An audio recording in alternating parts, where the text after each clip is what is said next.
Guys, welcome to my videos. So guys, today in this video I'm going to describe some smart ways to use credit cards without falling into debt.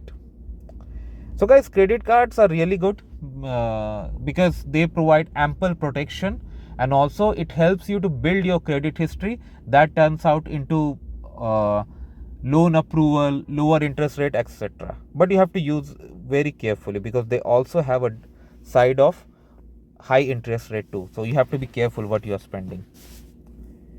So credit cards are never evil, but emotional spending is. The moment you treat credit limit as your own money, the trap begins. Remember, this is credit. It's not your money. You are spending someone else's money and pay them back. This card is just a tool, and how to use the tool depends on you. So the rule number 1, if you cannot buy it with debit, don't buy it with credit. So buy only what you can afford. I have always said this before and I am repeating it now. Use your credit card like your debit card. If you do it, you are good. Rule number 2, always pay full balance. Minimum payment is not a strategy. It's like a trap where your interest is gonna be accumulated and amounting massively on you. Okay, don't get into that. Rule number 3, keep usage below 30%. Because credit scores matter, especially in a country like Canada, US, it matters a lot. Okay, so make sure you maintain your credit utilization ratio so that over the period of time your credit score only increases, not decreases.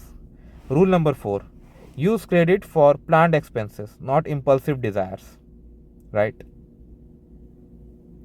And never had this habit that I had a bad day so I deserve this and go and spend, like emotional spending.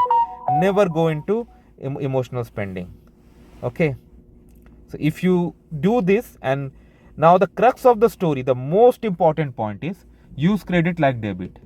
So if I know that my affordability is to spend $600 a month, so even using my credit card, if I use $600 a month and then I transfer the money from my debit to credit and pay my balance in full, I'm good.